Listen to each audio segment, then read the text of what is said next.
Then right before this, actually, I had a comment, and almost within the first 20 or 30 minutes, I can tell whether the comment made sense to people because I get a lot of likes on it. A lot of people that have been here before know that.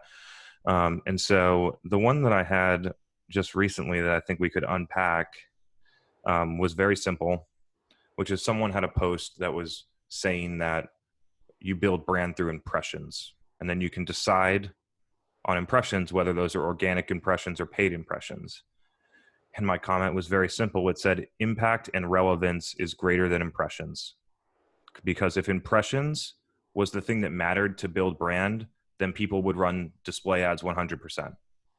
And those are actually potential impressions because a lot of display ads happen at the bottom of a page that nobody sees, but gets counted as an impression in Google. And so let's go a little bit deeper into that. Like when you think about brand, it's not just like I walk by something, there's an out-of-home ad for this company called Rippling. I will give them free promotion because I think they're doing a really good job, like multi-channel, out-of-home, digital, all the things that they're doing, I think are I respect a lot. And so outside, like I walk out of the gym this morning and I see one of their out-of-home ads. It's like not a billboard. It's one of the things in the city. And if I just saw it and didn't read it, how much value did that have? Or if they wrote something that didn't matter to me, how much value does that have? And so I believe that the way that you truly build brand is through going deeper, like having an actual meaning to somebody, whether it's just the words or whether it's like consistent interaction, like something that we're doing here. I think any of those things can matter. And Megan, I'll pass this to you and see kind of like, be interested to hear what you think about it. Yeah, I mean, I totally agree. I mean, the best brands leverage emotion and connection, and that's, you know, the brands that we love, that is at play all of the time. And so you can like liken it to human relationships. You can meet a bunch of people, have a bunch of acquaintances, but if you don't have your like tight circle of 3 to 5 amazing friends, like, you know, what's the value of all those acquaintances? So it's quality over quantity. I think it's the emotional element. Yeah, so I think it makes a ton of sense, and I think it applies in a lot of areas of life, not just brand. But it's my hot take, Chris. It's also why lately I've been so obsessed with long form content, because like if somebody sits down and watches a 85-minute video with me and Justin Welsh and gets through the whole thing, that's only one impression. A lot different than seeing a banner ad on LinkedIn, right? Yep. Both one impression, but the impact of one or the other is dramatically different. So anyway, I thought I would share that. Matthew has a follow-up to this, which I'm interested to get your answer. Are impact and relevance measurable? Should they be? It's really interesting, Matthew. I believe that it's hard. I've been trying to figure out the way to say this because it is measurable. It's just qualitative. Like whether it's through like data in a CRM or data that's collected in our brains, like we are collecting information all the time, right? And so the fact that a lot of you that I've seen you here every week for the past like 25 weeks or whatever, however long we've been doing this, like that's a data point to me. How people, like when we start sales conversations and people that I've never met before are saying like, I was listening to your podcast and you said this, and it, you know, it's why I reached out.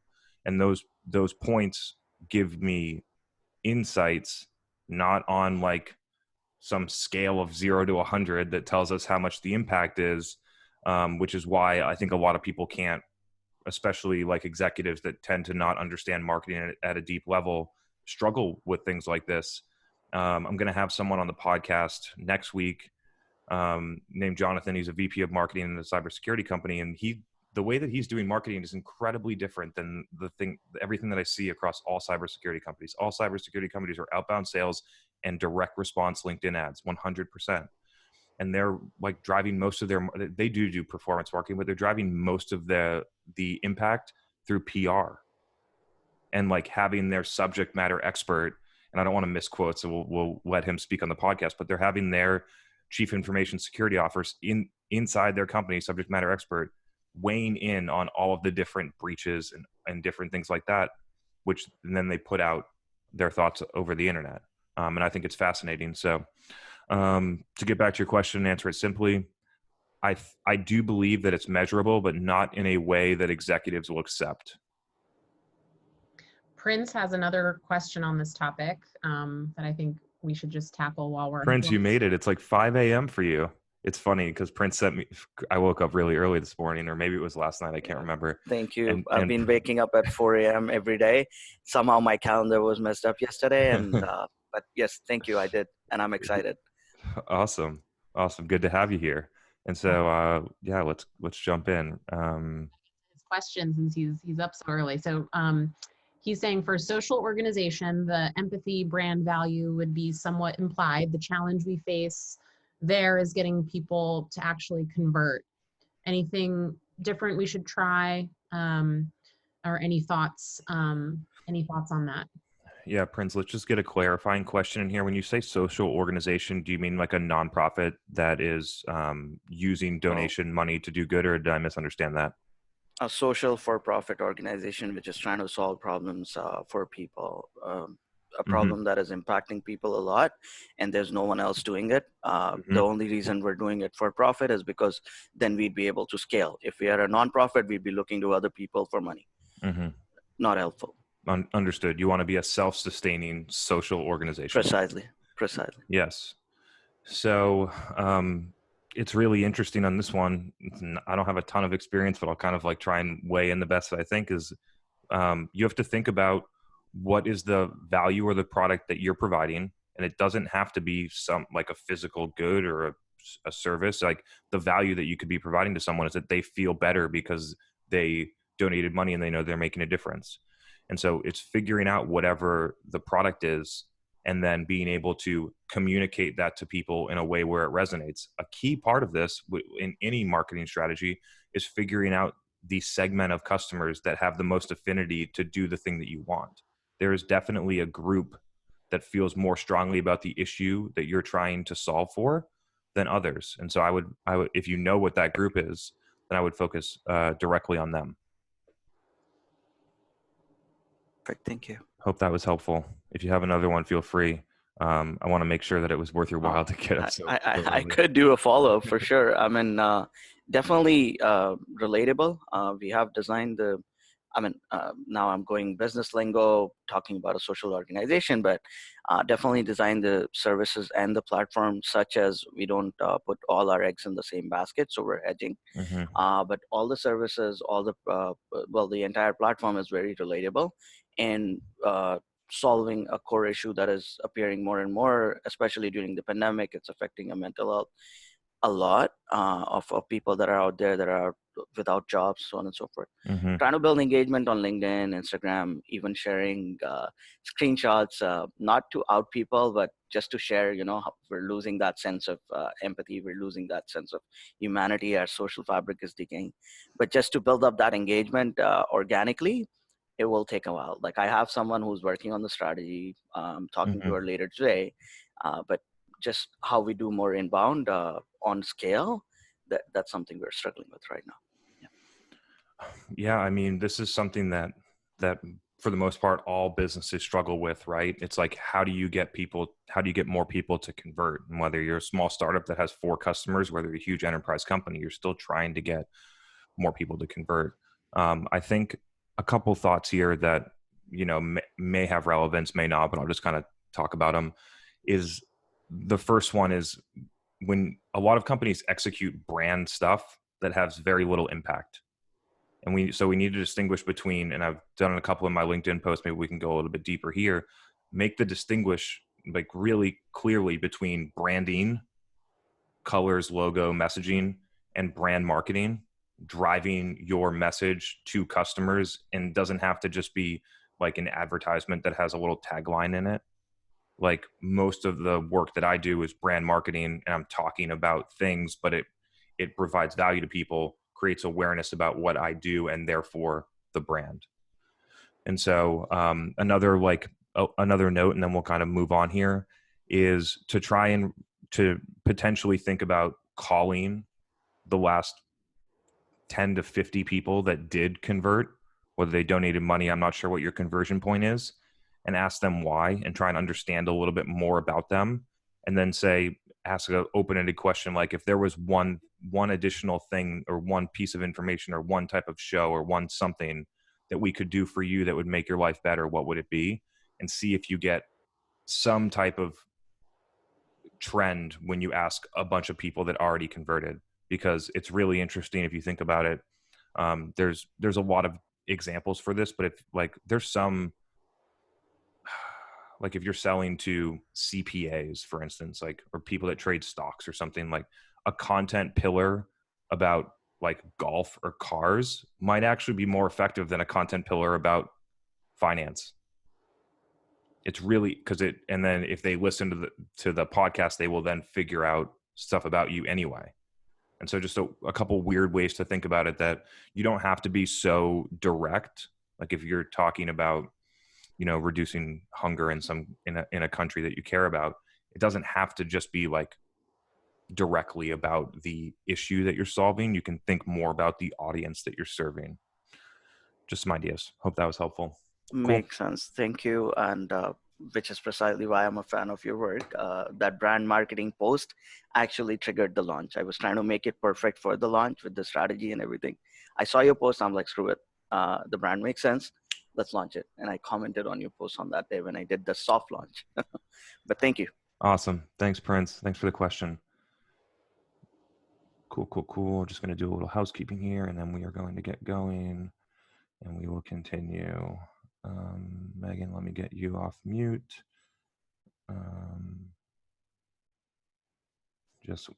We ended up with a larger audience than I expected. So just for sake of just keeping it clean, I'm going to put everyone on mute except for Megan. And let's roll on the agenda. I actually haven't even read this, so it'll be very fun to go through the questions. I just saw the first one, and I'm very excited to talk about it. I'm sure a lot of the marketers in the call are excited to hear about it. And the question is, why aren't marketers compensated like sales reps? And so I am going to pass this one to Megan first. It's a great question.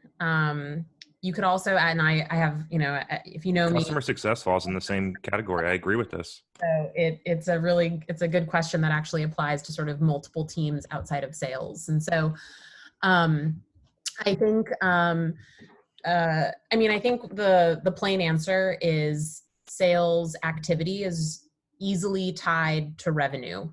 And because of that, variable compensation plans, unlimited, uncapped commission, it's easy to deploy those types of plans. It's also the way it's always been done. And so it's the way that everybody does it because that's how it's been done.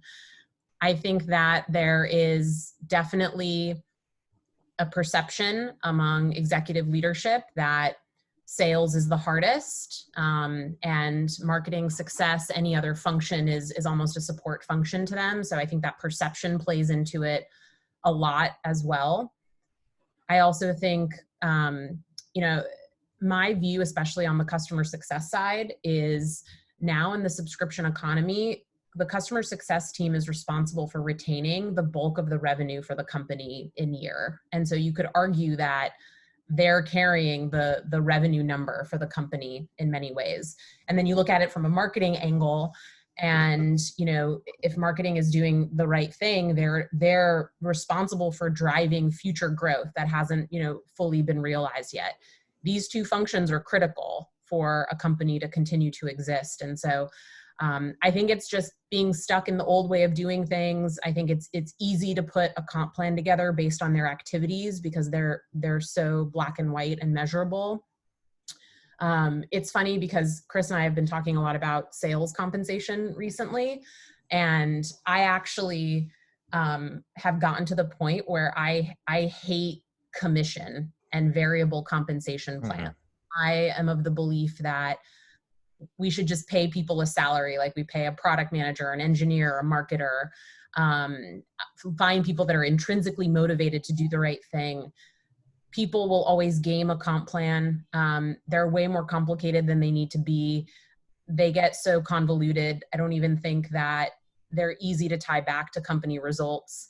So if I had my way, I would throw them out the window, and I would compensate people. I would compensate marketers, sales, and success people fairly equally, because we need all of them, and they all play a really important role. And that has to be acknowledged. It goes beyond comp too, like investing in tools and infrastructure in your company to support those teams. Sales is often over indexed. They have like 5 million sales tools, and other teams are not necessarily provided that. So that's what I think about that. Right on. Got some good ideas sparked here. Just want to address one thing, Damien. A business can exist without marketing. It cannot exist without sales. And so I would really push back on that one. There are plenty of self-service SaaS platforms, no touch sales, that can easily exist without sales. And in the future, there will be $50,000 a year SaaS products that get sold with no touch, no rep. And so, yes, historically, a company has not been able to exist without sales. In the future, that might be different. And so to kind of riff on this a little bit, yes, sales activities can be easily measurable, and it's the way it's always been done. And so in the 1990s, it didn't, like Damien mentioned, it does not matter whether or not you did marketing. The sales reps were field sales reps. They would either call or show up at people's offices and present them with products, and the people, that's the only way that they would discover things. The only two ways to discover things at that point was to get a call or a visit from a sales rep, or discover it at a conference. And quite a bit has changed since then. And I have been thinking deeply about this topic since I think probably 2014. And I'll tell you a couple stories. So in 2014, I worked at a company, relatively small business. They sold B2B products, and mainly private labeled them to other manufacturers, so OEM hardware products. And so what I did was I rebranded the product and created our own brand, and then sold them direct to consumer e-commerce. And within the first 3 months of doing that, in like a $8 or $10 million business, I generated $250,000 in business. And so at that point, I was making $80,000 a year, and I was wondering, like, hey, if I had a sales hat on, how much would I be getting paid to do this? It's more than $80,000. And so I just wondered what was going on there. The next time was when I worked at a $35 million company that was super sales heavy and loved to pay sales reps $200,000 to $400,000 a year. And I was over here as a demand manager, and I just deemed myself that. And I was a marketing manager, but I was just running the demand program. Like, you could have called me the director of demand gen at that point. And over the 12 months that I built that program, it did over $1 million in revenue. And I calculated what my compensation would be if I was a sales rep that closed that much business. And it would have been over $250,000. And I wondered again, why was it misaligned? On the flip side, the next job that I went to, me and the sales counterpart had directly tied compensation plans. So the head of sales and the head of marketing made the same amount of money based on a shared goal. And that worked pretty well. It just doesn't work when you start to have levels down. That's one thing that I think we need to figure out. I don't have fully formed. And then lastly, if you do compensate marketers on revenue or some type of variable comp plan, right? I imagine some people get bonused on number of MQLs, right? Like, people do. And so if you do comp them on something like revenue, you end up with attribution wars. And I just think it's completely a lot of a waste of time. Do I think that the compensation plan should be more aligned based on how the world has changed? Yes. The idea that in the same company, a marketer that's driving significant impact and a sales rep is driving significant impact, and the sales rep is making 2 to 3x the marketer, I sort of disagree with that. On the flip side, like, the sales reps have way more, there's way more turnover in that role. And so there are pros and cons to this. I'm not sure that I'm giving a blanket answer, but in the future, and I've predicted this before, I do think that the best demand leader will make more than the best rep. I just think that it makes a more dramatic impact on a business long term. Does it happen today? No. Will it happen tomorrow? No. In 5 years, maybe. In 10 years, definitely. And so that's how I feel about it. And if we got some chatter, we can kind of we can stay on topics right now, which would be cool. Otherwise, we can jump. Okay. Chris, so we got a follow up here from I think it's Rafaela. I'm sorry if I mispronounced that. Chris, can you share what kind of shared goal the head of sales and the head of marketing had in the company that you worked in? Well, the only real shared goal that matters at that point is revenue.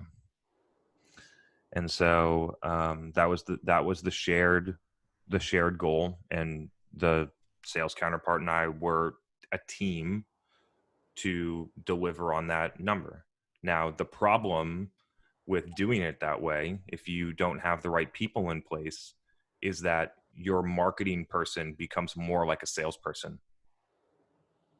You get tied to, if you're tied to that metric, you actually start doing the wrong things in pursuit of the metric, when if you were just disciplined in doing the marketing, you would actually get a better outcome. And so that is the one caveat. It's a huge caveat for marketers about if they get comped on sales and they don't fully buy into the right way to do marketing, that they will do 100% performance marketing and sales activities that will drive short-term results. Actually, I don't even think that it would drive good short-term results. They just feel like it would. And so, yes, will you get a couple leads from your LinkedIn automation DM to 10,000 people, or your ebook downloads to 1 million people? Yes. Is it going to be the thing that drives your company long-term? No. Yeah, I mean, just to close out this topic, I think that's the problem. Designing a comp plan that drives the behavior that you want is really difficult. And I would say 95% of comp plans do not achieve that objective. So back to my original point, why have them? Just throw them out the window. We'll pose that to everyone. If anyone wants to think on that, because there were some good ideas shared, but there's nothing in there that I feel like super strongly about. So if anyone wants to think about it and publish their points of view on it on LinkedIn and tag me, I will give you a bunch of visibility this week. So something to think about if you want. I love that, throwing down a LinkedIn challenge. Right? It's good. Okay, cool. Moving to the next one. I wish I knew who this came from, because I'm going to need to clarify. It says, how can sales better align with marketing on an organic approach? And since we don't know who asked that question, if you did ask the question, drop in chat real quick. Otherwise, I'll just make an assumption. Okay, Will, let me get you in here. That was you. Perfect. Glad this happened. Let me unmute you and see if you can add some clarity here. You hear me? Welcome, Will. So, thank you. On this one, organic LinkedIn or what organic? Yeah, I think just like your general approach. So I'm in sales, not marketing. Mm-hmm. I'm here because I love this. I work very closely with our marketing team, and often can like bring things to them, just make suggestions, bring things to fruition that way. And so I love your approach to organic marketing. Mm-hmm. Like just organic ABM strategy, getting good content out there, removing gates, things like that. Obviously, marketing traditionally is a little hesitant. You know, what do you mean remove gates? What do you mean think about these things differently? And so we use what we call ADRs, which is a little different than BDRs, I guess, in that it's more strategic, relationship-based. We're an enterprise product, around like 250K ASP. Okay. So I'm trying to push our marketing team to just thinking more educate, get people ready, get people prepared, and then they'll come to us. But they're kind of hesitant. So how do you get that kind of alignment? How can sales advocate for better marketing practices? How do you bridge that gap? So I think there's a couple ways to slice it here. But the best way by far is to analyze what's happening today and the effectiveness of what's happening today as a benchmark because I don't think actually like people are doing activities and they're measuring things but they don't actually measure to like the total outcome. So the biggest one, and I know I've said this a couple of times, I won't be repetitive for people, but the biggest one that I've been using recently is the lead to customer conversion ratio. If you're running performance marketing or transactional marketing, it's really hard to run transactional marketing when you're selling a $250,000 ARR ASP, right? And so lead to customer conversion ratio will tell people, will illuminate whether or not what you're doing is effective. If your lead to customer conversion rate is less than 1% for a certain activity, it's probably not a good effective use of your time, because you're wasting a lot of your sales team's time. And if you're wasting a lot of your sales team's time, what else could they be doing aside instead of following up with between 100 and 1,000 leads that aren't going to become customers? And so that's one way to kind of like push back. And then the second one that I've been obsessed with as of recently is that deciding when is the appropriate time to send something to sales. And this is where sales can have control, right? And so if and then you guys, everyone gets in a room, guys and gals, and they're like, okay, right now what's happening is we're getting all these different types of leads sent, demo requests, chats on drift that didn't really want anything, ebook downloads, people that we sent 4 emails to and they hit a lead score of 50. And what's happening between these different things? All we want as a sales team to receive as leads from marketing are people that are firmographically in our ICP, whether it's persona or company firmographics or both put together, plus clear buying intent. And buying intent is only defined as they ask to talk to a sales rep through one of these 6 actions. And then once you define it, you can set an SLA or an agreement on that, knowing that when you set that agreement, your leads are going to go down. It's just the way that it's going to go. But when you look at the lead to customer conversion ratio, you can actually position it as a good thing. Because if you're doing outbound, you could actually do something different. You could do more like heavier ABM or create a content strategy for LinkedIn, which would be a great use of time for people right now. And so that's sort of the way that I would think about it. So sales has to be, if they do make that agreement, they have to be okay that leads are going to go from 1,000 a month to 50, but the 50 are going to be good. And then it's going to create discipline in the marketing organization to not do the things to hit a certain lead score or collect someone's email address so that they can send them to you. I think that's the best way to do it, is just to have a black and white conversation, and position it in results and what's best for everyone. And I would just jump in, Will, because this starts from the top.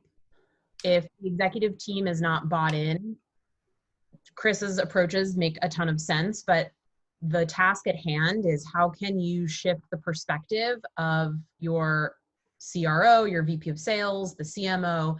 You need to get them bought into this so that they can get the rest of the executive team on board. Because even if you make a great business case, you get your folks in the room, you align on when something is handed to sales, there's agreement at that team level. If the leadership is not aligned, it will break down at some point, because they'll continue to put down the pressure that they have been, and people will revert back to the things that they were doing before out of fear or succumbing to that pressure. And so there's a political game here where, and you can use that business case or that data to make a clearer point, but it's socializing this idea, understanding what people's objections are, trying to change their mind. You can't underestimate that component. Mm-hmm. Yeah, I think we have a groundswell moving towards that. It's good. Just as a really quick follow-up, like, do you have any thoughts on like ways that when sales says this isn't ready, let's push this back, or that's not the right handoff point, how can sales collaborate better with marketing on what the right content strategy would be moving forward? Like, do you have any experience with that and aligning from that messaging approach? So I wanted to get this in anyway, and it kind of fits into your question. So feel free to ask another follow-up that this doesn't address, but I think it's interesting is in 2016, this is when I figured this all out, because I, as the person that was running demand gen, called the leads before I sent them to sales. And I knew I didn't need sales to tell me whether or not they were ready. I knew. And the ones that, it's not like I was running demand gen and calling every lead, but when we were running an execution, I would call the first 5. And when I knew that the majority of them were good, they would get pushed out. And what I found is that the only ones that were worth sending, because I didn't want to have, like, we had expensive, really good field sales reps that if they were going to go to a a meeting, they were going to drive 4 hours to the hospital to go to the meeting. And so I wasn't going to send them someone that was junk. And so, when I started to do that, I found that the only thing that was worth passing was firmographic ICP and sales conversion put together. And the way to bring that to life is to suggest that potentially, especially on certain conversion points where every lead is bad, right? Ebook downloads with the sales cadence behind them, get a demo ads on paid social for the most part. There's a lot of, content syndication, webinar follow-ups, trade show leads. Like there's a bunch of them.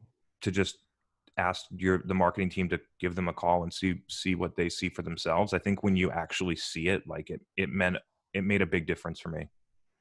And I think you can do that in a way that is constructive and helpful, not confrontational. I think also sales, you're talking to customers every day. Invite the marketer to join the call. Get the marketer in front of the customer. You have the conduit, and that's a really great thing to leverage. And often the customer will give the marketer the message that you wanted them to receive. And then I lastly, because we had a good thing going here, so I'm going to keep it going. On the content strategy, this is kind of a weird one, to be honest, but like if I was a rep and I was working in a relatively small company where there wasn't a ton of politics and the marketing team wasn't doing it, I would do it myself. Like that's what I've been doing. And so and then like what type of persona are you selling to? So we sell to VPs of talent acquisition and CHROs. Mm-hmm. Yeah, this is great. Like you could interview all of those people. They live on LinkedIn. You could put out the content. You could curate the network. This is perfect. Another thing that is as a side note for everyone else that I mentioned is like there was and maybe it's on the agenda here, I'm not sure. There was a post that Gaetano put out, so we'll give him a little shout out here. That was like LinkedIn has become salespeople selling to salespeople and marketers selling to marketers. And I had a comment. It was actually my best performing comment ever. I think it's at like 150 likes now, which is crazy. Which just said the reason that we see that is because we've curated our networks that way. Like I'm predominantly connected and engaged with sales and marketing content. And so the algorithm's going to show me that type of content from those type of people. But I know because I work with people that there are executives that are promoting content to nonprofit executives and having a ton of success, to CFOs and having a ton of success, to chief information security officers and having a ton of success. There are pockets of every demographic on LinkedIn. It's just, how do you find them and how do you provide enough value to them to get recognized in that little pocket? Right on, brother. Give it a shot. If you got a follow-up or anything, happy to help. That was a great question. Appreciated the dialogue. Thanks, Will. Yeah, thanks, Chris. Thanks, Megan. Cool. Up next. So I'm sure that sparked some good conversation. You just saw right now, like that was awesome. The back and forth, getting someone on here. So if anyone has something they want to talk about specifically, happy to do it. We'll continue on the agenda. Maybe Megan, keep an eye on the chat and see if anything pops up and we'll just kind of go. Whoa, sorry about that. Okay. I was asked about Gaetano's post, so it's funny that you covered that. Yeah. Okay. So next one, and Megan, I think that you'll actually be great to weigh in on this one, is the go-to questions when conducting customer research. I love this question. I talk to customers every day. Where do I start? My favorite way to talk to customers is to ask a combination of open-ended and direct questions to really get to the things they care about and the pain points that they have. Customers will always say, I wish your product did this. I wish you would add this to your service layer. I wish you could do this. Why not do this? Customers relaying feature requests it's good feedback, but it shouldn't be taken at face value. There's always another layer that you have to dig deeper to really understand where that is coming from. And my goal is never to treat the symptom of a problem, but to find the root cause and solve that so that all the symptoms magically vanish and disappear. And typically customers are not going to be able to come up with that on their own in a feedback conversation. So it's your responsibility to take them through a path so that you can discover it on your own. I like to start with anchoring in what the customer is doing within their role in their business and the outcome that they're trying to drive. So start in their world. Understand the pressure that they're under, the goals that they have to achieve, why they're working with you to achieve those goals, what's getting in their way of progress or success, how are they evaluated by leadership or their direct manager, what are their performance goals or even their performance assessments of what they're trying to work on personally. That is how you set the table to have a productive conversation. Once you get them talking about those things that they know about, that they care about, you can begin to weave in more specific questions about your particular product or your service and how it relates to everything that you just learned. By doing that initial process, you're basically clarifying their context so you can ask questions about your product or service that resonates with them to get to the information that you need. Another tactic that I use in talking with customers, super important, is acknowledging. It's really easy for things to get lost in translation and for people to interpret what someone says differently than how they meant it. So in the context of feedback conversations, it's really important that you're actually hearing what people are telling you. And in my experience, the only way to validate that is for you to summarize what you're hearing. So, I mean, I do this frankly, I think on every customer or sales call. They'll say a bunch of things, and then I try to repeat back and summarize what I heard. People sometimes feel weird about doing it. I'm just repeating back to them what they said. Like, that's so strange. But people love it. And when you can do it in a really clear and concise way, they're like, yeah, you get me. Like, yeah, you said it better than me. And that's really important. So it's a combination of ask those questions to get the context, ask the questions about your product and service, acknowledge throughout. And that framework has worked really well for me. Right on. That was awesome. And so I'll kind of talk about this more high level. Megan covered some interesting tactics that you all can try out this week. But for me, there's a lot of different reasons to do customer research. So the first thing to think about for me is, what am I trying to accomplish? In a lot of cases, whether if I'm doing marketing or whatever, it's always the first thing is, what am I trying to accomplish? And so, because when you have a clear defined outcome, you can deviate and you can go in different directions when the opportunity presents itself, but you know what you set out to do, I think is super important. And I've just spent a ton of time since, 2013 coming up through product management upstream. So trying to like define the feature set and how it's going to be positioned against other products, and going out and just talking to people and doing beta trials and getting feedback from people and all of those different things. The key couple things that I wasn't so great at earlier in my career that I am better at now, I'm not fully there. The first one is to completely separate from the outcome. So like, I don't have any agenda about what's trying to happen. I'm not trying to sell something. I'm not trying to get the answer that I want so that I can go back and tell everyone that I was right. Any answer that I get that is a good answer. It's whether I'm wrong. If the customer tells me that I'm wrong, that's a good thing, because now I know before I go and spend $1 million on R&D to build the product, right? And so the first one is just to separate from the outcome. The second one is to be super curious. So I ask why or how or open-ended questions a lot to figure it out.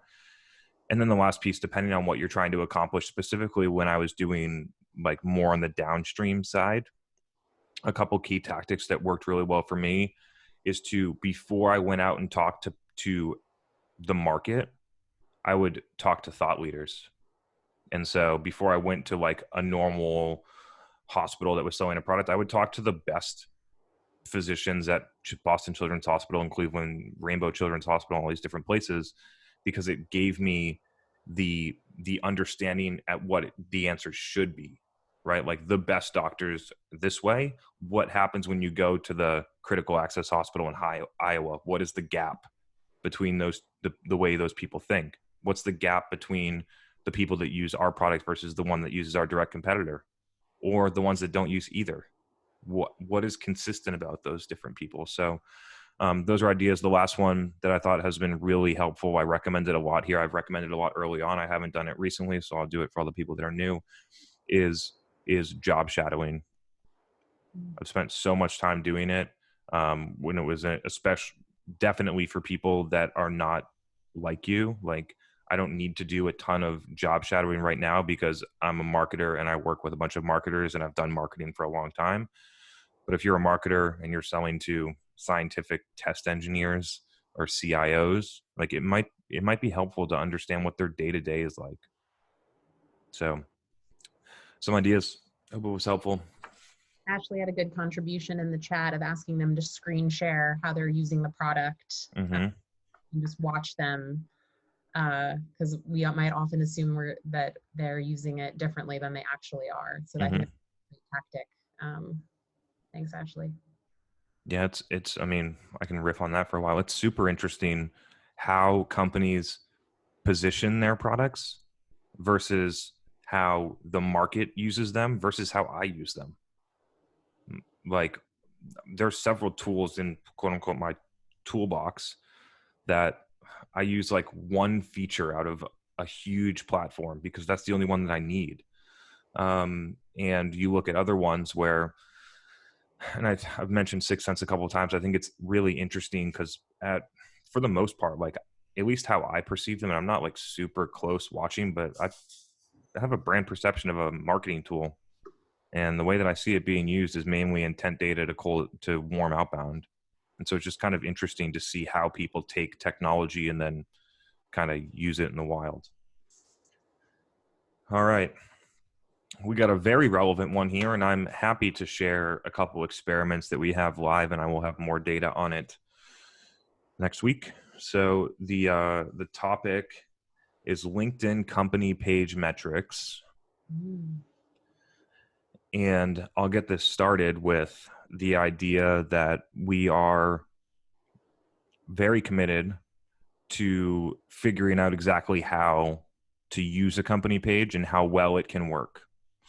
And so I know that some of the people on here have been engaging and commenting. Super appreciate it. Really means a lot. And so we're trying to figure that out. Yesterday, I think someone actually in here commented on it and noticed that we were pumping out content. We posted 8 times yesterday on the company page just to see what happened. And whether the experiment succeeds or fails, we have an insight that no one else has done, because I've literally never seen a company try to post that much. And so we posted 8 times yesterday. It felt like a lot of this, again, is qualitative, like feeling. It felt like it was too much. So we went to 6 today, and we're going to find what the right balance is. So I'll report back next week on more details about what we find. Anecdotally, the things that I found is, one, when you have so many posts in one day, it feels like once you get to a certain volume, the algorithm suppresses the previous post. So posting like too close together, and some people have like talked about this, but I just saw it for myself. So that's one. Some of the key metrics that we've been tracking as we've gotten more active on the company page over the past couple months is, followers is a good one, and engagement, and looking at who's engaging. Like the actual metrics are not that much different than how I measure my own profile. It's really about, if we think back to the beginning of this episode, which is relevance and impact is greater than impressions. It's the quality of the engagement and what is it doing? How is it changing someone's perception, or creating more affinity, or creating more desire to do something with us as a business? So yeah, that's kind of where I'm at. It seems like you want to get something in here, Megan, so let's go. Yeah, well, I'm reading all the comments in the chat, and so going back to one of the first topics on like qualitative measurement. Yeah. I'm seeing Jess saying it's showing up in my feed more now. Joseph all over my feed, LOL. My feed more than any other company. I don't engage with them, but I'm seeing them. And so I think, people are feeling the difference, right? And so aside from the metrics that you mentioned, like something is changing, something is working. Will asked a question, is there diminishing return on engagement with posts? I don't know if you have thought on that. Yeah, we can cover some of those, but first I want to get something in here that I think is really interesting for people, and I've kind of covered it, but for this one specifically, is that when I've started to do some of these things, the thing that I have in mind is, how do I figure this out at such a level that Salesforce CMO needs my help building their LinkedIn company page? Like, that is really the depth of knowledge that we want to get here. And so we're doing a lot of things to get to that level, because no one is doing it that well. And when I looked at the field marketing events I did with Justin Welsh and Josh Braun, nobody was really doing those well. I attended SaaS company events like that were not as good as the events that we put on, just black and white, not as good, more attendance, but just didn't hit as hard. My own page, I have a desire to just understand the platform from a personal page level deeper than anybody else. Same goes for some of the like content plays that we run on Facebook and LinkedIn. So anyway, the idea is to start with the end in mind, and the end in mind is when enterprise companies wake up and realize that they're not going to be able to just publish a press release on this a couple times a month about their new product or a case study with a link, and they actually want to take it seriously, they're going to go to the people that have a body of work and demonstrate true expertise, since that's what we're after. So to get on to the question, is there a point of diminishing returns on engagement with posts? I think that you reach a point of diminishing returns on engagement with posts. Actually, the way that you would see if you were reaching diminishing returns is if you stopped getting the engagement from the same people, unless I'm misinterpreting the question. And so I think you reach diminishing returns when quantity far takes over quality, and therefore engagement goes down and the whole building can fall.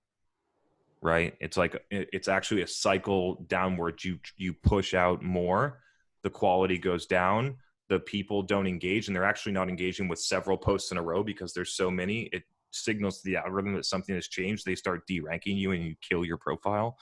And so that's a risk that you run. But I have run tests posting 3 times a day, 2 videos and a text post for weeks at a time, and saw no diminishing returns on that. And so there's an insight. There is a diminishing return of volume based on a combination of fatigue, like audience fatigue from the same message and people, and just the degradation of the quality of content as you push it out. That is not to say that a certain quantity level deems that the quality must go down. There's a way. I just think it's a different way. Like, if you wanted to pump out more volume, I think the way to do it is not through one page, it's to do it through a lot of pages. And so how do you get, if you have 20 sales reps in your company and one person's having success, the way to replicate that is there's 2 ways to scale it. You have the same person pumping out higher volume of content, or growing their audience a ton so that you get more reach on the same posts. The second way, which is probably, you could do both at the same time, it's not like either or. The second way is to have everyone do it. And I think that's where you get to a place where there's no saturation, because everyone should be doing it, have details and nuances that are different than each other person. And so it keeps it fresh. And there was another follow-up here. Joseph asked, did the following grow initially from your personal brand? I think this question is in relation to the LinkedIn company page. I mean, I would imagine that we got passive followers through people clicking on my profile and then going to the page and then clicking on the company and then following the page. I'm more than certain that action happened. But when we started doing this for real, which is probably somewhere between 60 and 90 days ago, we had 1,200 followers. And so we've grown to almost 4,000 over the past 60 or 90 days. And in my experience running a personal profile, and I do not think that a company page will be that much different, is that as the count grows, it exponentially increases because you have more engagement that's feeding more visibility. And if you keep feeding the engine and doing it in the right way, then the snowball keeps rolling faster down the hill. And so I expect that number will continue to grow. Yes. Did we get a little bit of a leg up because of the visibility that I created? Yes. And I think the platform is like, especially if you're working at a company, like for me, it's different. I wouldn't even say it's different. Like, does Salesforce get more visibility because Mark Benioff gets a ton of engagement on the posts that he posts once a month or whatever frequency he posts? Definitely. I mean, not that Salesforce needs it, but like there's tons of examples. Matthew CEO and a lot of people at that company, Gravy post, I'm sure that their company page has gotten trickle down effects of followers and engagement based on the personal profiles. I think one can feed the other. Cool. We will just keep rolling. I could honestly talk about this stuff forever, so I won't keep you here that long though. Separating. Oh, I like this one. So separating marketing into demand and brand, what this looks like in an organization and how they work together and separately. That's the topic. I'm not sure if that was a question or what, but I will, a question that came in from the audience or if we created that, but let me kind of riff on it for a second. So the weird thing is that brand marketing creates the most demand by far. And so I think that the idea of separating, I think the true question should be separating brand and performance. And so we've talked about this quite a bit, but the idea that the activities that you're doing for brand marketing, like this thing, and every company, whether they're doing this or they're trying a webinar, or they're trying a virtual event, a lot of companies are trying something like this, which is a brand activity, and they measure it on leads, which is a performance metric. And so the idea that we can do this, like I'm in charge of the metrics here, like the idea that we can do this and not be accountable to leads that our sales team needs to call on is a good thing. It's why you all keep showing up, and companies don't do it that way. So if you were able to create a divide in the executives' minds of this is something that we're doing and we are not expecting leads or an ROI or something from it that's attributable, we wouldn't be doing it if we didn't expect it to have an impact on the business in the future. Right? And so that is something that I feel very strongly about. Conversely, if you are able to separate that, you have a performance budget and you can immediately say whether or not that performance budget is generating ROI or not. And so I think that the hope for me in the future is that this helps executives separate the idea between the two, because when they don't, the brand executions end up happening in a performance mindset, therefore not working. Chris, what if you went deeper and got more specific about what the org chart would look like? That was sort of part of the question, I think. Yeah. It's weird when I get these org chart questions, because I actually think it's more about the people than the structure. And so I'll just like throw something out here. It's not something that I feel, I'm just kind of talking out loud. I don't have a strong point of view on this right now. CMO, head of brand marketing, head of performance marketing. You might actually have those two roll up to a VP of demand. So CMO, VP of demand. In in a lot of companies, there should be product marketing should sit under there. Product management, depending on the type of business, could sit under there. And so the CMO has several direct reports. One of them is the VP of demand. Underneath the VP of demand is going to go head of brand, head of performance marketing, head of content or head of thought leadership, or whatever you wanted to call it. I guess head of brand and head of thought leadership would be partners in that role. And that's how I think would be a logical way to structure it. Every company is going to have nuances based on the people that they have and what they're trying to achieve. But that's how I would have it set up. Cool. I know we had some emails come in from people that I think are on the call, so we could go back and forth. Or if you've seen some, Megan, that we could cover, that would be great. The org chart one, more LinkedIn questions, but I don't know if you want to go back to that. What do you got? What do you got on? I got a couple came through here. Pick one. Yeah. So this is a question that I think is interesting on the hiring side. And so I'll read the question back. Let me make sure Dasha's not here. Oh, she is. Dasha, you want to ask your question? Here, I'll unmute you. I think you're unmuted. Can you hear me now? I can. Hi. Hi. So been obsessed with your podcast lately.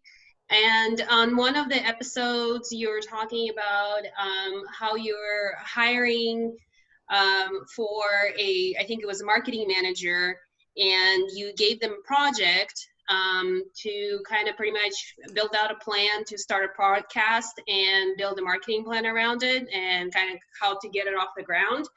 And you said that person knocked it out of the park. So I'm really interested to see, what did she do?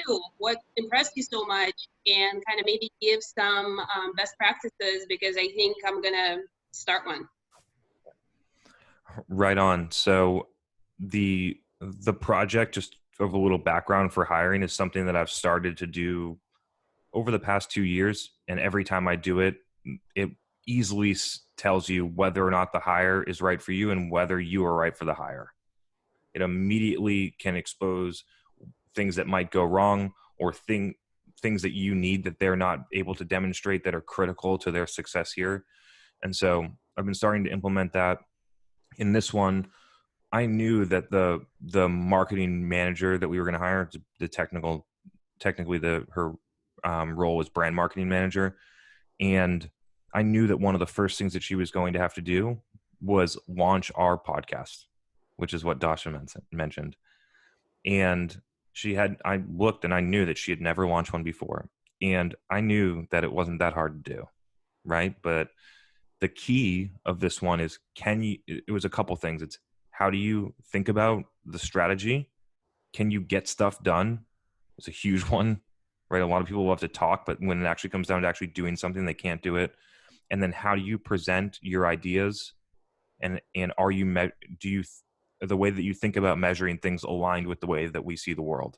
Is kind of like the spectrum of things that I was looking for. And the most important part, just to be clear, is, can you get stuff done? And so the assignment was, you've grown your wine business to $1 million, because it said in your LinkedIn profile that you liked wine and cheese. You've grown your wine business to $1 million in revenue. You want to do a subscription box, and you think that a podcast is the best way to drive additional online revenue, subscription revenue for your wine business. Publish the podcast and then talk to me about all the other stuff. And you have 7 days to do it, and it needs to be launched on Apple and Spotify. Now, what impressed me is that it wasn't just like a podcast. There was a pre-roll ad from their sponsor that was made up. And then she, for 20 minutes, interviewed a sommelier that she found on LinkedIn and interviewed for 20 minutes. And the podcast was great, and it was launched in time, and the metrics were right, and the plan was good. And, it just far exceeded my expectations for what someone would do with that project. And so that's, I'm not sure if that was helpful in the context of what you're trying to do, but that was the backstory of the podcast project.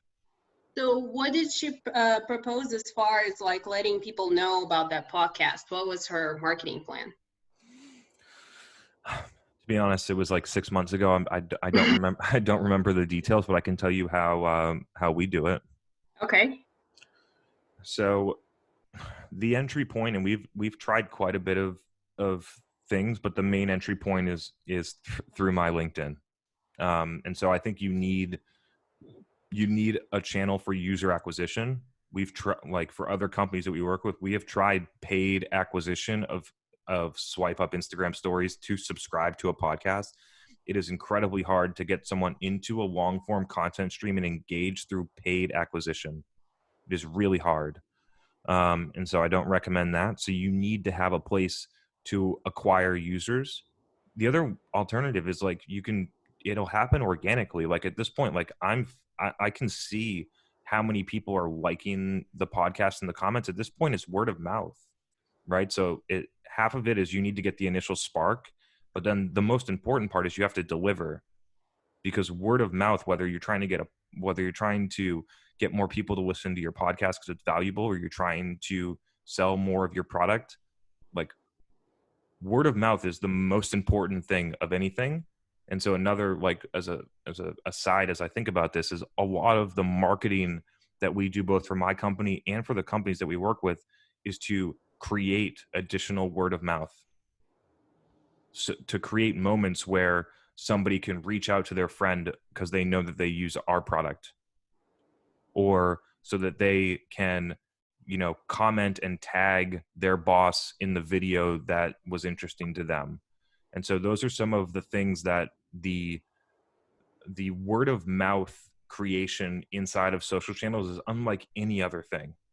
It doesn't exist anywhere else. Like nobody is going to tell their friend that they got the best cold call ever. Right. And so those are some of my thoughts. I kind of got sidetracked there. I hope it was helpful. No, it was. Thanks. Thank you. Good to see you. I know you're in Europe, so I think you're in Europe, right? Like I'm in Austin, Texas. I was born in Europe, but okay. Understood. So it's not that late for you. Nope. Cool. Thank you. Moving on, Josh. Haven't even read your question, but if you want to jump on here, we can switch out here. And Megan, I'm sorry, I'm in the zone. So, but I want you to just interrupt me and jump in whenever, please. No worries. Okay. Hey guys, can you hear me? We got you, Josh. What's up, man? Cool. How you doing? Doing great. So my question really is, I've, followed what you've done on your personal profile, what the LinkedIn company page as well has done. And you guys are always like doing like these minor tweaks to your formats of the content that you're sharing. So it's like, maybe it's an audio spectrum one day generated through After Effects, or maybe it's like live footage that you've taken and then, you've added like a graphic behind it. I'm wondering, do you have any data or analysis behind switching up of the formats, or like, a pace for it, or some kind of conclusion that you've come to? I have one conclusion that I feel very strong about and very comfortable helping people with this insight. And so starting around when, the quarantine happened and we started this great show, just previously to that, I was doing a ton of high production video. I was like one of the only people that was putting out like exceptional quality video from our events, or like the couple vlog episodes that I did or stuff like that. And when we moved into this virtual type setting, and I hadn't figured out the IT inside of my house, the Zoom recordings were super low quality. And like, we're at a place where I didn't feel good about posting the Zoom quality because I just don't think it looks great in the feed. And I feel like we can do better. And so we moved to audiogram solely based on that, right? Like we didn't want to post the video, but we had the audio and we knew that posting content was important. So we moved to the audiogram. And since I figured it out, we have an HD camera here and we have like the microphone and like the quality's better. We're in a much better spot to put out video content again. And the impact of video versus audio is extreme. Video works way better. And we've gone back and forth and compared them. And I still slot in an audiogram every once in a while because the thought was important or it was on my mind or whatever. And the video works better. I think for a couple core reasons. And this is interesting because when you say works better, it can work. It's at two levels. The first level is engagement. The second level is business results. And so at the engagement level, I just feel like people, when they are able to see your environment and your expressions, like me using this pen and like calling things out, I think it makes a difference for how people see and consume the information. But more importantly, on the video side, is that it's really hard to fake video. And so I know that there are people in Germany that take my text posts from the day before, translate them into German, and post the exact same thing. I know that there are people in the UK that took my exact same posts and copied them and posted them in English. And so people can fake text and pretend. Obviously you're going to get exposed at some point, whether I call you out in a comment and then I block you, and then you don't have smart content to write and you're exposed. But more importantly is that it creates an incredible level of trust that I don't think can be replicated in an audiogram. Like seeing someone over and over, there's some like scientific term for it, but you get to send, like, you've never met them, but you feel like you know them. And so it creates a level of credibility and affinity that I think is hard to replicate in any other medium. Just a follow-up question to it, Chris, is like, I've noticed also from the actual video footage that you are posting, you are also constantly changing up different like design effects with the backgrounds, some of the transitions that the things are doing, like on the top with that. Have you figured out, like, is there a method of like changing it up every once in a while, and that kind of makes it more fresh to people? Is that some type of conclusion you've come to, or? I don't have a clear sense on that one. The couple things that I know for sure are the bold header to stop someone to actually get to the first couple seconds of the video is huge. When the headers are not as strong, it impacts the engagement. Additionally, when the first line of a text post with a video is not very strong, it impacts the engagement of the whole video. And so it's the whole thing working together. Obviously, captions are a standard, whether you use that with a subrip file that you upload to LinkedIn or you embed them like we do in Adobe. Either one of those ways works. And then I'll give you a quick hack that I've put in place for anyone that's trying to do any type of video for LinkedIn. This will be a good one, is that the best way that I found to do video is to do something like this, where I'm talking to you and I'm just recording it in the background. So I don't have to like manufacture some idea, right? Like none of this is planned. It's just happening. And so if you're recording on Zoom will compress the video in order to send it over the internet before it records it. And so it's going to compress it to something between 320 and 480p. I don't know, maybe 360 or 480p, somewhere in the middle there. It's low quality. And when you put it on LinkedIn, like it impacts the performance of it. And so one thing that I've done is I have a Logitech HD camera sitting right here. And then in the background of Zoom, I have QuickTime running, recording locally on my computer in 1080. And so I have two simultaneous recordings. The recording from Zoom is going to be used for any of the guests. Like if we're going to pull Gaetano's content, it'll come from the Zoom, because I can't control, I mean, I guess I could try, but I can't control the setup for everyone. The audio quality will come from Zoom. We could also use a different service if we wanted to, but we just haven't gotten that far. But then the background video running on QuickTime will just be my side in HD, because it's going to be like a 5 to 10 gig file that'll happen on my computer, and then we'll edit that one later, and that will be the clips. So that's an insight for anyone that wants to create video and wants to do it well. Like you don't actually need a ton of equipment. I think that'd be helpful for people. Right on. Cool, man. Appreciate the question. Hope it was helpful. We're gonna get to one more. Matthew, your commentary makes me smile. Keep it up. I think so. We got a question here. Just easily agitated, Megan. Sorry. We got a question here from Phil. Okay. We kind of covered this one. I know Phil's in the UK, so he's not here, so we can't add a level of detail. But now that we're here, I'll just kind of answer it real quick, and then maybe we can get one. Anyone wants to get one more slided into the comments real quick. So it says, would you suggest different approaches? Oh, actually, let me restart. I want to reference Gaetano's post the other day about LinkedIn being sales and marketing, selling to sales and marketing. Would you suggest different approaches to people selling into finance or ops? Or is it just too much of an echo chamber platform to sell into them now? Which is really actually it's not that similar to what we covered earlier. What I mentioned earlier is that I know that there are people being successful on them because I work with them. So like, I know that there are, people selling to nonprofits having success, creating content in a similar fashion that I do to that audience and being successful. The nuance of the question though is, what would you suggest as different approaches to selling to people in finance or ops? And so I don't think that the formula is any different.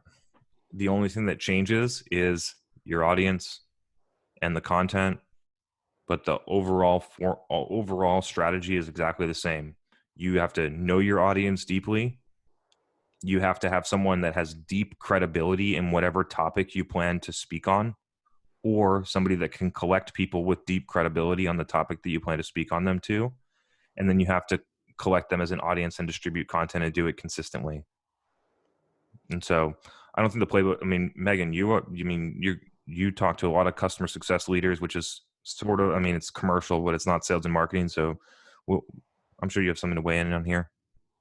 Yeah, I mean, it's not too far off from what you said. I think the goal is to provide relevant information for whoever your audience is, and that's how you're going to connect with them. And I think my approach to LinkedIn is interesting because I have a lot of thoughts on customer success, but then I also have a lot of thoughts on personal development and leadership topics. And it's really interesting as I focus on different topics, I do have different audiences engaging on those different posts. And so it just really speaks to whoever you're selling to, whoever you're marketing to, whoever you're serving, just make the content, relevant to them. But everything you said, I agree with. Mm-hmm. We have a really good one here from Nuam that I am thrilled to answer, because this is going to be helpful for so many people that have not gotten started yet. As I reflect, to go back to the beginning, I will tell you the story, the complete sequence of events. We didn't just pop up one day and have 43 of you amazing people showing up to listen to this. And so I can talk through that. So I'm going to bring you off mute. You can ask the question. Maybe we'll go back and forth, but I think this one will be really helpful for people. Okay. Hey. Hello everyone. So I just wrote in the comments, what do you think of running your own podcast? Or like a webinar series, for example, if you don't actually have the audience yet, versus sponsoring an existing industry podcast or event, because there's a few of them popping up, especially online ones now as well. There's a few of them popping up and then sort of asking for sponsorship, and I'm just weighing that up. Is it worth it if you don't have the audience yourself just yet to put your brand on somebody else's kind of existing content? Cool. So I misinterpreted the question, but I promised everyone a different topic. So I'm going to answer yours, but then Megan, don't let me forget to cover that other one, because I think it's really interesting. It's sort of parallel here. Okay. And so running your own podcast or webinar when you don't have an audience yet versus sponsoring an existing one. In general, I am against using third parties to access your audience. And so there's enough ways to get direct to the consumer that you shouldn't need them. If you need to do it for something short term, I think it can make sense. But if it's preventing you from moving forward on owning it yourself, I think that's the gap. Like, if I really start to analyze why I do not agree with spending a lot of money on trade show booths, is because you're paying someone a huge fee to access an audience that you can access on your own.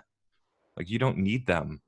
And so I don't know if that was super helpful. Like, just the podcast versus webinar is very distinct. You can start a podcast with no audience. It creates content that fuels down to build an audience. The webinar, it depends what you want to do, because like is the value of the webinar the live attendees? In a format like this, yes. In some other formats that most companies do, the value is actually in the recording and what you do with the recording afterwards. In both cases, the recording is very valuable. Like, I love having all of you here, but we also reach thousands of other people with the recorded version. And so I don't think that I suppose with the webinar series, Chris, is as an example, we didn't sponsor this one, but we did it as a partnership with another company, sort of another supplier in the industry. Co-branded. Yeah, and so it was theirs. It lives on their library. It's their thing. They were running a lot of them. We wouldn't have been able to get as many people registering on our one because we don't have as big of an audience. But we went in and we developed one webinar episode with them. We got our own people on there. And then they went out and helped us promote it as well. And we got hundreds on it. And I don't think we would have been able to get that without doing that either. So, I mean, it's undeniable that there's value in any activity where you get access to an audience, right? It's just the way that I think about it is more like in a long-term view. So like trying to get into a place where people, like, it's crazy. I get 10 emails a week right now of companies trying to get their CEO on our podcast. And I'm like, no, you know what I mean? And so like, it's when you have the audience, you create leverage. And so in that situation, the other company had leverage over you. And so as soon as possible, you want to provide value to an audience and grow it so that you have the leverage. And then you can decide whether when a company wants to co-market with you, you can tell them, you don't get the recording. It goes on our site. You're going to pay us this much money. You're going to have to bring this many attendees, whatever you want, right? Like you don't have to be like that. I'm just kind of giving some examples, but that's the long-term route is getting as close to the customer as you can, not needing someone else to access them. Okay. Hope that was helpful. Thanks for your question. Cool. So I also I misinterpreted the question. So this is kind of funny. But what I was thinking that the question was, and I'm just going to kind of go back to it, is it was more about how, like, if you were trying to start your own personal brand, but you didn't have an audience, what would you do? Which is really interesting. A lot of people just write on LinkedIn, but there's a couple things that I did that I think are unique. And so a couple of the things that I did when nobody wanted to have me on their podcast and not that many people were interested, you know what I mean? Like I didn't have the audience. The things that I would do is when like a couple people would reach out and be like, hey, like I'm trying to figure out like what to do with a Facebook ad to do this, this, and this. And if their question was smart, I would do a one-on-one Zoom with them and record it. Like you only actually need an audience of one if you're trying to extract your own information. And so there's a lot of different, like, so I would do free consulting calls to a lot of people because I knew that the content was more valuable than the 15 minutes. And plus, like, you're doing something nice from someone, and that type of stuff plays itself out over time. And so anyone could do that type of stuff on their own. And then if no one even had a question for you, you could talk to someone that you know and then have questions and record. Like I think that the hardest part is to just break down the barrier to actually doing it. And I've always found that the best, most authentic content for me, and it might be different for everybody, but the most authentic for me is just talking to people and having a recording in the background. So I don't know if that was helpful, but that was a good follow-up actually, because go ahead. That was actually a good follow-up too, because I think you answered my question, which is no, limit, throwing money at other people's content, try to build your own, and therefore how do you do that? So I think it was good. Just trying to get the SMEs in your business to start being comfortable to do those things as well is probably some of our problems, some of our issues. But did you see my post I think it was yesterday? Go back. It's the first post that I made. If you go right after we end this, go to my profile and look at it. It was on that exact topic. It'll be really helpful for what you're working on right now. Awesome. Yeah, it's exactly how do you get SMEs to buy into starting to create content, and what do you do as the marketer to both position it to them, and what are the things, the activities that you can do to make it easier for them to actually do it, to remove friction so that they do it. And then once they start doing it and they see 5 people that comment on it that they're a CFO, and 5 CFOs and VP of finance say, hey, that's a great post, and they respect it and they see that stuff happen, and they start getting more excited about it, and you start going. It's just about getting that initial process started. So I hope it'll be helpful for you. Thanks for your question. Thank you. Any, you want to close this out, Megan? We have, we got to get everyone to bed here. I know there's a few more questions, but I mean, if people want to go, like I feel great. So, I mean, let's go into gallery. Everyone can say, I mean, whoever wants to stay, just like thumbs up where you want to kill it. Like I could go for longer. And anyone that doesn't want to, it's fine. Like, I'm not going to take offense if you want to like go and do something else. We've been on here for 81 minutes. So, okay, cool. Well, we can answer a couple more.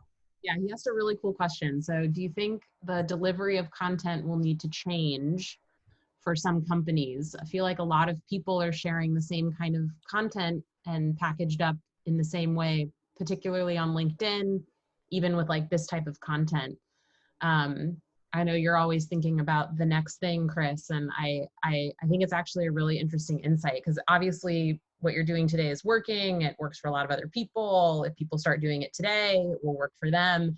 But at some point, it's going to be something else, right? And so, you know, what you are predicting the future, what's next? What comes to mind? The easiest way to explain this is that people will really understand is like how excited you are to get an email from a company. Like it's something that everyone hates now, and immediately, as quickly as possible, swipes it on their iPhone, because there's too much of the same stuff. And as more people get into it, the quality goes down and the volume goes up, and they flood you.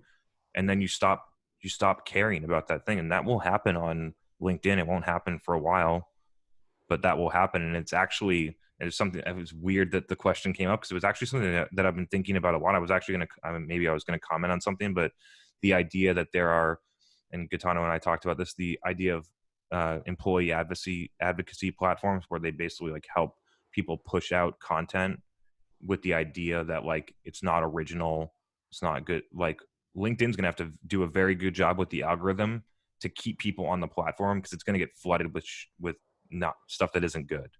And so it's up to the platform over time to maintain its users, and they have a vested interest in doing that, because if you don't stay, they don't make money, because they make money on ad revenue.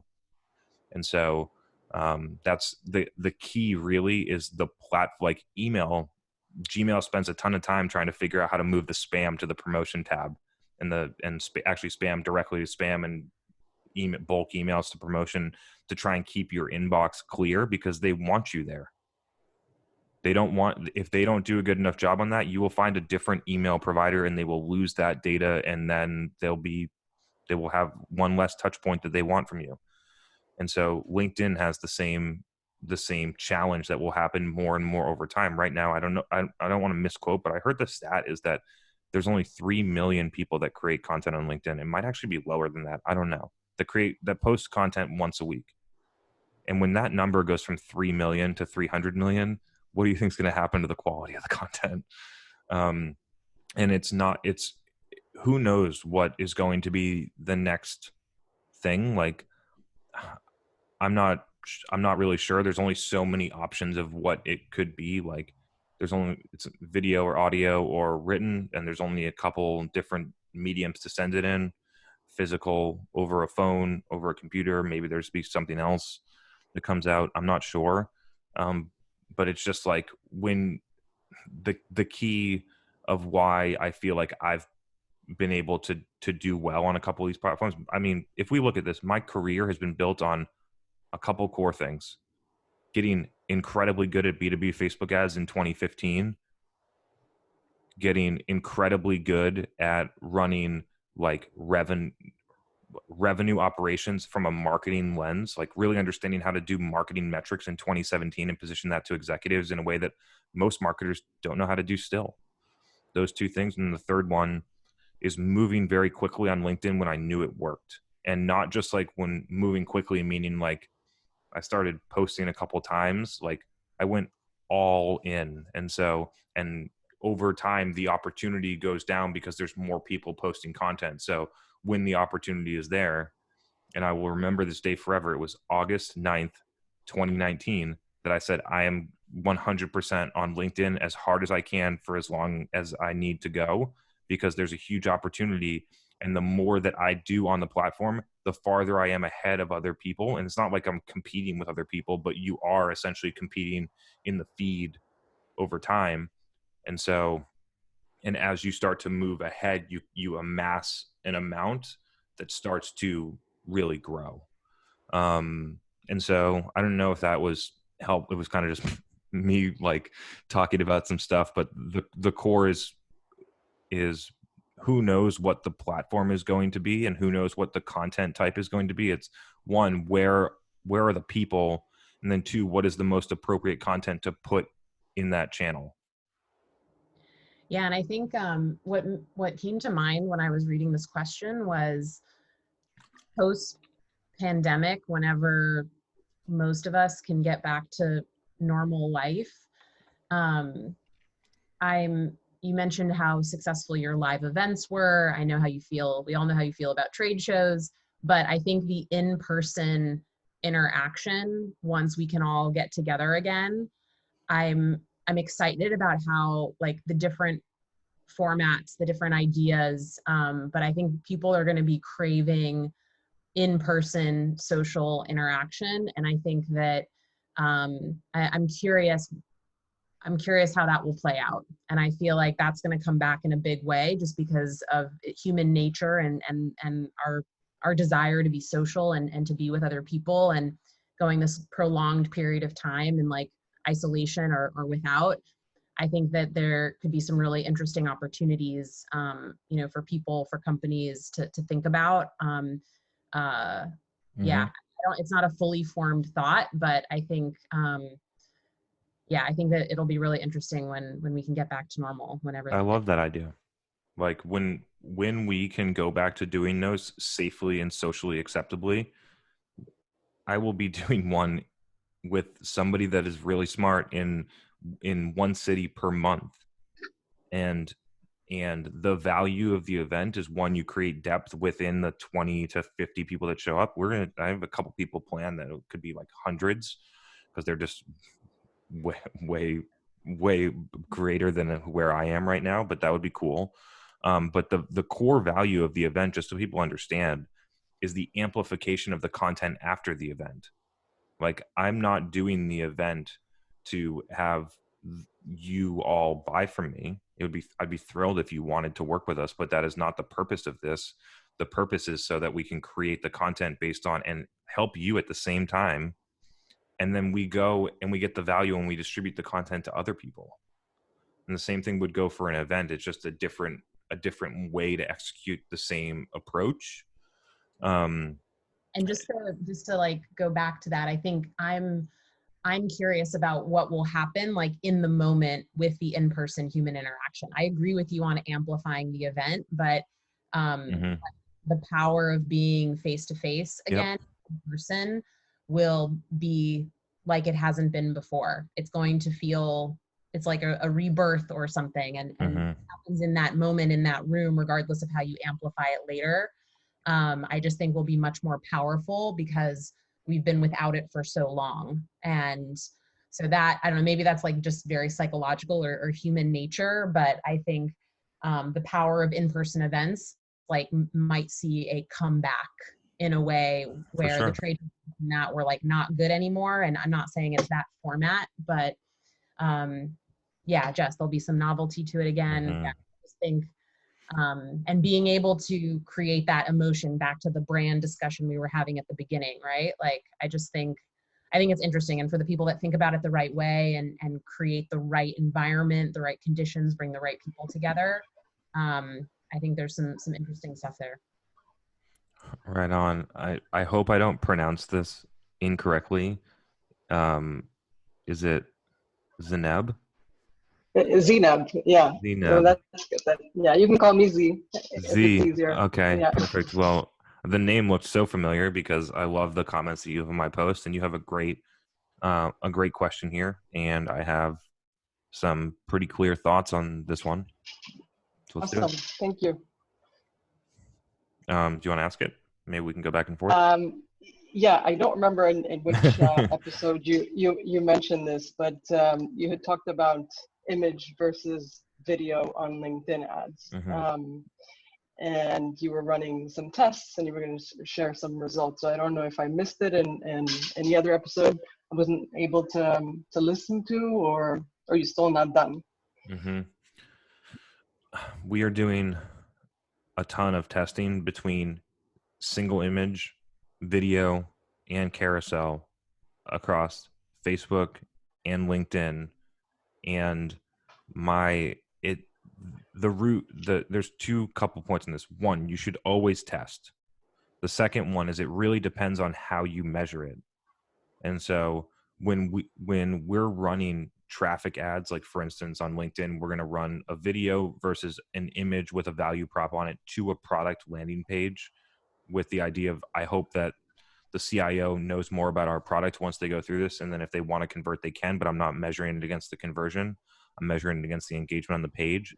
And so in that instance, like the cost per result, which is ultimately a landing page view, I'm pretty clear that it will most often be a lower cost per result on images versus video. The thing that it's really hard to quantify is what is the impact of someone that watches the 15-second video but doesn't click.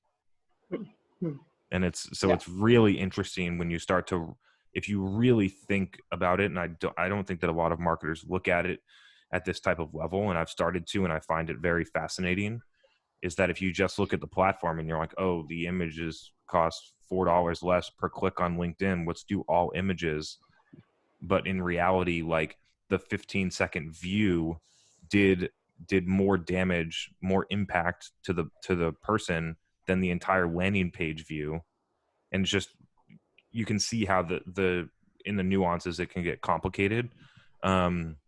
So if you're measuring out on cost per landing page view, definitely images. And that for the most part, that's how we are measuring that specific execution of product value type of creative to a product landing page, with the goal of them understanding the product better. And in that flow, what we found pretty clearly is that single image ads work better than both video and carousel. Awesome. Thank you. For sure. Happy to help. Cool. Looking through the chat. I think we got up most of them. Yep. All right, y'all. I think just to be clear, I think we just set a record for the longest demand gen live. I don't think that we've made it past 9. And if we did, it must have been a really long one, but I appreciate all of you sticking around. I really hope it was helpful. I love seeing all of you. Megan, you want to share some parting thoughts with everyone? Yeah, absolutely. It's my second one, my second State of Demand Gen Live, and it's been awesome. Really great to meet all of you guys. I learn a lot from you guys and the questions that you ask. And yeah, I think it was a great night. Thanks for everyone's participation. And have a good one. We'll see you all next. Sorry, I got two housekeeping things that I want people to know. So the first one, there was a question in the chat that we didn't get to, is that if you have a question, the best way to get it to me is either LinkedIn DM. The easier way is email. You can either respond to the Demand Gen Live email that goes out every Tuesday about 5 or 6 hours before this, or you can just email me directly and have the subject line like DGL live question or something like that, and I'll flag it. The second one is we had a challenge that I will agree to. So if you want to publish your points of view, what was it again, on a better way to compensate? Was it on the comp one? I think it was. Well, you all can listen back because it'll go on YouTube tomorrow and the podcast either tomorrow afternoon or on Thursday. So you can listen back and I'll honor it for the whole next week too. So whatever the challenge was, you can listen to it. And then if you want to post your points of view, because I didn't feel strongly about whatever I said, I was just kind of talking. And so if you want to post your points of view and then tag me recommend it in the comment, and I like your point of view, I will give you either a comment or a like, which will create a lot of visibility for your profile. And so I'm happy to help. All right, everyone. Appreciate you all. Good to see you again. Have a great night. Bye. Guys, thanks, Chris.